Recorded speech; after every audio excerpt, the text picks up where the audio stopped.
The Little Mermaid, Part 3.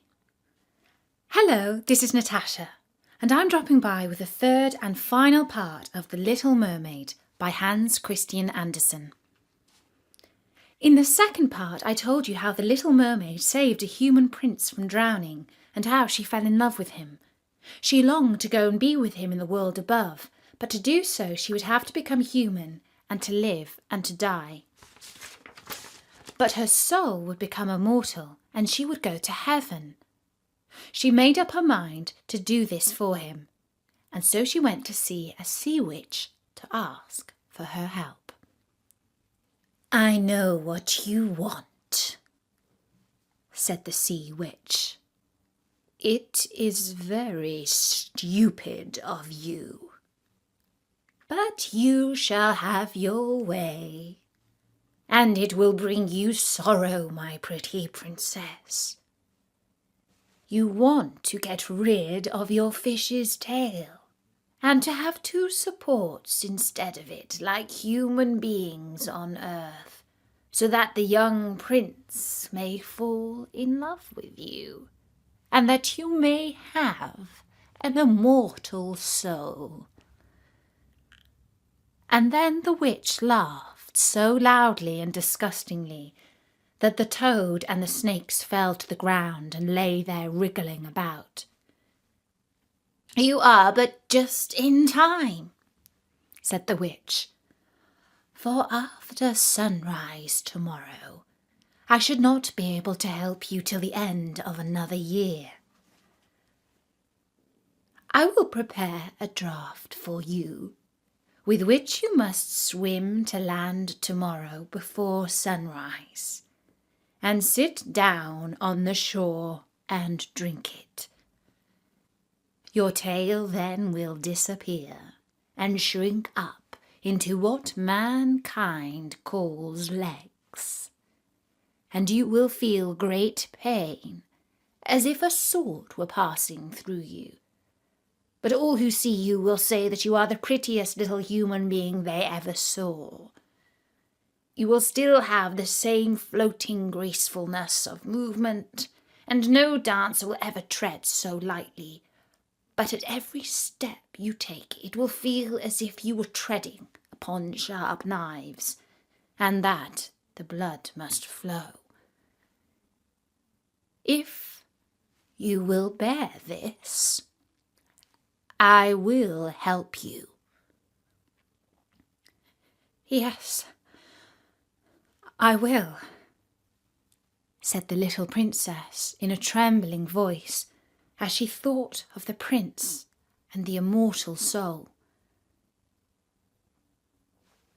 "But think again," said the witch. "For when once your shape has become like a human being, you can no more be a mermaid.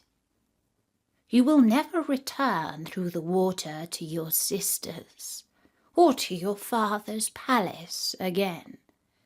And if you do not win the love of the prince, so that he is willing to forget his father and mother for your sake, and to love with you with his whole soul, and allow the priest to join your hands that you may be man and wife, then you will never have an immortal soul. The first morning after he marries another, your heart will break, and you will become foam on the crest of the waves." "I will do it," said the little mermaid, and she became pale as death. "But I must be paid also," said the witch, "and it is not a trifle I ask. You have the sweetest voice of any who dwell here in the depths of the sea, and you believe that you will be able to charm the prince with it also. But this voice you must give to me. The best thing you possess will I have for the price of my draught. My own blood must be mixed with it, that it may be as sharp as a two-edged sword. But if you take away my voice, said the little mermaid, what is left for me? Your beautiful form, your graceful walk, and your expressive eyes. Surely with these you can enchain a man's heart. Well, have you lost your courage? Put out your little tongue that I may cut it off as payment. Then you shall have the powerful draught. It shall be, said the little mermaid. Then the witch placed her cauldron on the fire to prepare the magic draught. Cleanliness is a good thing, said she, scouring the vessels with snakes, which she had tied together in a large knot. Then she pricked herself in the breast and let the black blood drop into it. The steam that rose formed itself into such horrible shapes that no one could look at them without fear. Every moment the witch threw something else into the vessel, and when it began to boil, the sound was like the weeping of a crocodile. When at last the magic draught was ready, it looked like the clearest water. There it is for you, said the witch. Then she cut off the mermaid's tongue so that she became dumb and would never again speak or sing. If the polypi should seize hold of you as you return through the wood, said the witch, throw over them a few drops of the potion and their fingers will turn into 1,000 pieces. But the little mermaid had no occasion to do this, for the polypi sprang back in terror when they caught sight of the glittering draught, which shone in her hand like a twinkling star. So she passed quickly through the wood and the marsh, and between the rushing whirlpools. She saw that in her father's palace the torches in the ballroom were extinguished, and all within asleep. But she did not venture to go into them, for now she was dumb and going to leave them forever. She felt as if her heart would break. She stole into the garden and took a flower from the flower beds of each of her sisters, kissed her hand 1,000 times towards the palace, and then rose up through the dark blue waters. The sun had not risen when she came in sight of the prince's palace and approached the beautiful marble steps, but the moon shone clear and bright. Then the little mermaid drank the magic draught and lay like one dead. When the sun rose and shone over the sea, she recovered and felt a sharp pain. But just before her stood the handsome young prince. He fixed his coal-black eyes upon her so earnestly that she cast down her own, and then became aware that her fish tail was gone, and that she had as pretty a pair of white legs and tiny feet as any little maiden could have. But she had no clothes, so she wrapped herself in her long, thick hair. The prince asked her who she was and where she came from, and she looked at him mildly and sorrowfully with her deep blue eyes, but she could not speak. Every step she took was as the witch had said it would be. She felt as if treading upon the points of needles or sharp knives, but she bore it willingly and stepped as lightly by the prince's side as a soap bubble, so that he and all who saw her wondered at her graceful swaying movements. She was very soon arrayed in costly robes of silk and muslin, and was the most beautiful creature in the palace. But she was dumb, and could neither speak nor sing. Beautiful female slaves dressed in silk and gold stepped forward and sang before the prince and his royal parents. One sang better than all the others, and the prince clapped his hands and smiled at her. This was great sorrow to the little mermaid. She knew how much more sweetly she herself could sing once, and she thought, "Oh, if he could only know that! I have given away my voice forever to be with him." The slaves next performed some pretty fairy-like dances to the sound of beautiful music. Then the little mermaid raised her lovely white arms, stood on the tips of her toes, and glided over the floor, and danced as no one yet had been able to dance. At each moment her beauty became more revealed, and her expressive eyes appealed more directly to the heart than the songs of the slaves. Everyone was enchanted, especially the prince, who called her his little foundling, and she danced again quite readily to please him, though each time her foot touched the floor it seemed as if she trod on sharp knives. The prince said she would remain with him always, and she received permission to sleep at his door on a velvet cushion.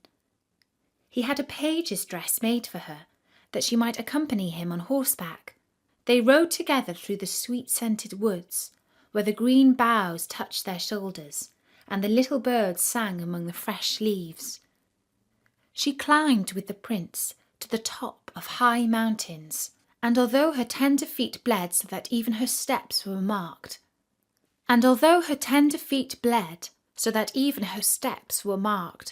she only laughed and followed him till they could see the clouds beneath them looking like a flock of birds travelling to distant lands.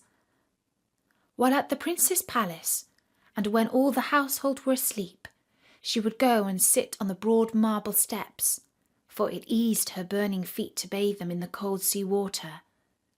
And then she thought of all those below in the deep. Once, during the night, her sisters came up arm in arm, singing sorrowfully as they floated on the water. She beckoned to them, and then they recognized her and told her how she had grieved them. After that they came to the same place every night, and once she saw in the distance her old grandmother, who had not been to the surface of the sea for many years, and the old sea king, her father, with his crown on his head. They stretched out their hands towards her, but they did not venture so near the land as her sisters did. As the days passed, she loved the prince more fondly, and he loved her as he would love a little child. But it never came into his head to make her his wife. Yet unless he married her, she could not receive an immortal soul. And on the morning after his marriage with another, she would dissolve into the foam of the sea. "Do you not love me the best of them all?"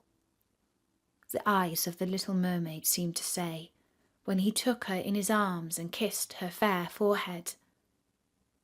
"Yes, you are dear to me," said the prince, "for you have the best heart, and you are the most devoted to me.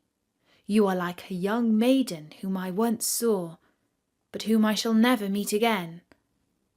I was in a ship that was wrecked, and the waves cast me ashore near a holy temple, where several young maidens performed the service. The youngest of them found me on the shore and saved my life. I saw her but twice, and she is the only one in the world whom I could love, but you are like her, and you have almost driven her image out of my mind.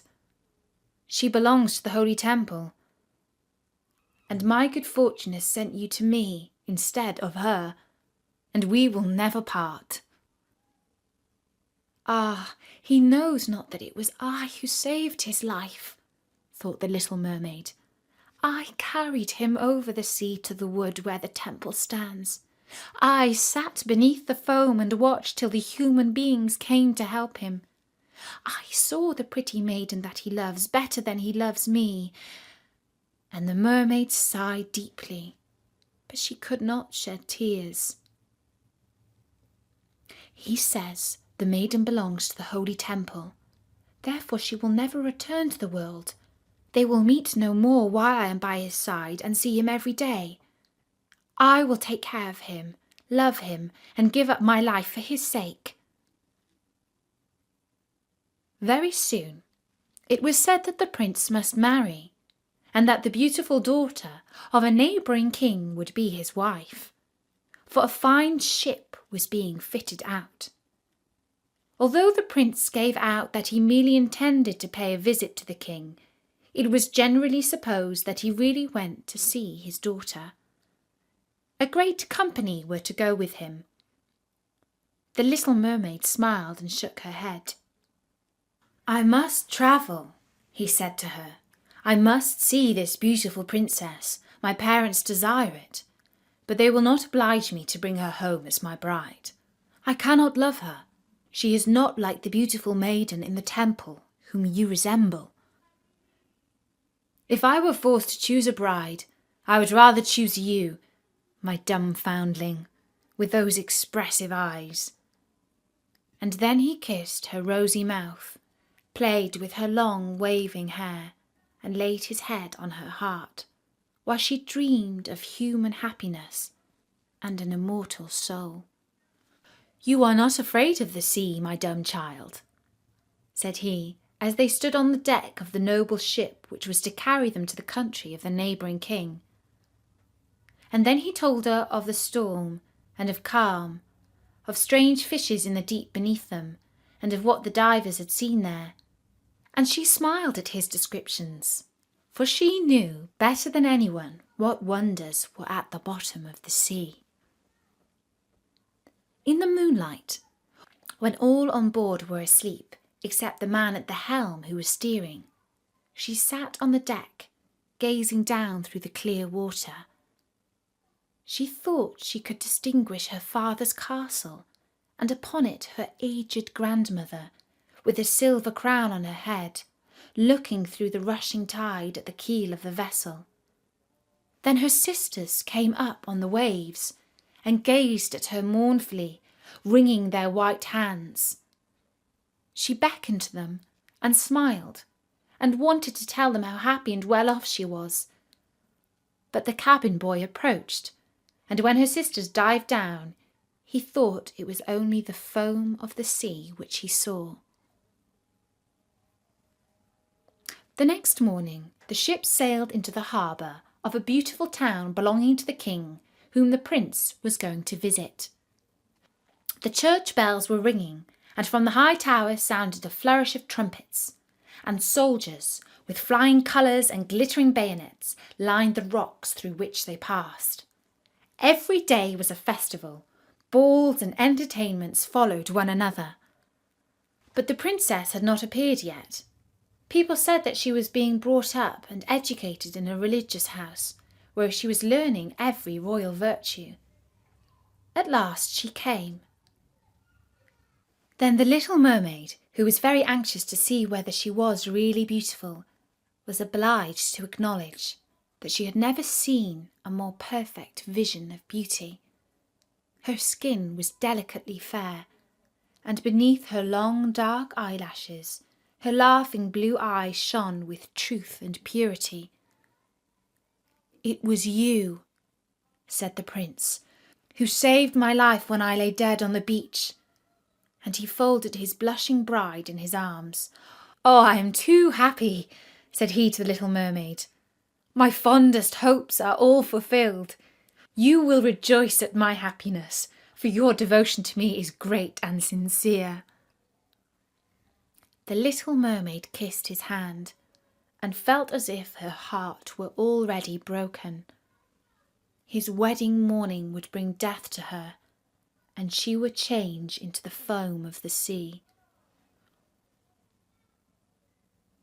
All the church bells rung, and the heralds rode about the town proclaiming the betrothal. Perfumed oil was burning in costly silver lamps on every altar.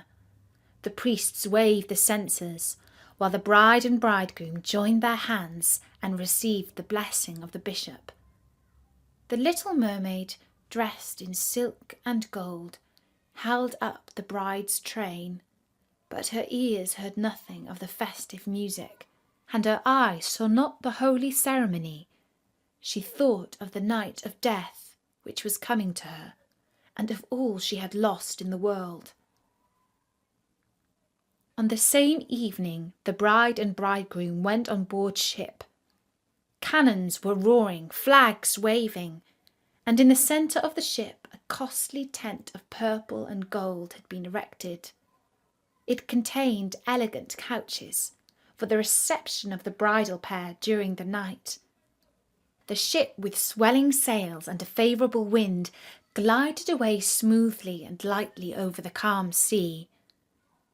When it grew dark, a number of coloured lamps were lit, and the sailors danced merrily on the deck. The little mermaid could not help thinking of her first rising out of the sea, when she had seen similar festivities and joys. And she joined in the dance, poised herself in the air as a swallow when he pursues his prey, and all present cheered her with wonder. She had never danced so elegantly before. Her tender feet felt as if cut with sharp knives, but she cared not for it. A sharper pang had pierced through her heart. She knew this was the last evening she should ever see the prince, for whom she had forsaken her kindred and her home. She had given up her beautiful voice and suffered unheard of pain daily for him while he knew nothing of it. This was the last evening that she would breathe the same air with him, or gaze on the starry sky and the deep sea. An eternal night without a thought or a dream awaited her. She had no soul, and now she could never win one. All was joy and gaiety on board ship, till long after midnight. She laughed and danced with the rest, while the thoughts of death were in her head. The prince kissed his beautiful bride, while she played with his raven hair, till they went arm in arm to rest in the splendid tent. They all became still on board the ship. The helmsman, alone awake, stood at the helm. The little mermaid leaned her white arms on the edge of the vessel and looked towards the east for the first blush of morning, for that first ray of dawn would bring her death. She saw her sisters rising out of the flood. They were as pale as herself, but their long, beautiful hair waved no more in the wind and had been cut off. "We have given our hair to the witch," said they, "to obtain help for you, that you may not die tonight. She has given us a knife. Here it is. See, it is very sharp. Before the sun rises, you must plunge it into the heart of the prince. When the warm blood falls upon your feet, they will grow together again and form into a fish's tail, and you will once more become a mermaid and return to us to live out your 300 years before you die and change into the salt sea foam. Haste then, he or you must die before sunrise. Our old grandmother mourns so for you that her white hair is falling off from sorrow, as ours fell under the witch's scissors. Kill the prince and come back. Hasten. Do you not see the first red streaks in the sky? In a few minutes the sun will rise, and you must die." And then they sighed deeply and mournfully and sank down beneath the waves. The little mermaid drew back the crimson curtain of the tent and beheld the fair bride with her head resting on the prince's chest. She bent down and kissed his fair brow, then looked at the sky on which the rosy dawn grew brighter and brighter. Then she glanced at the sharp knife and again fixed her eyes on the prince, who whispered the name of his bride in his dreams. She was in his thoughts, and the knife trembled in the hands of the little mermaid. Then she flung it far away from her into the waves. The water turned red where it fell, and the drops that spurted up looked like blood. She cast one more lingering, half-fainting glance at the prince, and then threw herself from the ship into the sea, and thought her body was dissolving into foam. The sun rose above the waves, and his warm rays fell on the cold foam of the little mermaid, who did not feel as if she were dying. She saw the bright sun, and all around her floated hundreds of transparent, beautiful beings. She could see them through the white sails of the ship and the red clouds in the sky. Their speech was melodious, but too ethereal to be heard by mortal ears, as they were also unseen by mortal eyes. The little mermaid perceived that she had a body like theirs, and that she continued to rise higher and higher out of the foam. "Where am I?" asked she, and her voice sounded ethereal as the voice of those who were with her. No earthly music could imitate it. "Among the daughters of the air," answered one of them. "A mermaid has not an immortal soul, nor can she obtain one unless she wins the love of a human being. On the power of another hangs her eternal destiny. But the daughters of the air, although they do not possess an immortal soul, can by their good deeds find one for themselves. We fly to warm countries and cool the sultry air that destroys mankind with the pestilence. We carry the perfume of the flowers to spread health and restoration. After we have striven for 300 years to all the good in our power, we receive an immortal soul and take part in the happiness of mankind. You, poor little mermaid, have tried with your whole heart to do as we are doing. You have suffered and endured, and raised yourself to the spirit world by your good deeds. And now, by striving for 300 years in the same way, you may obtain an immortal soul."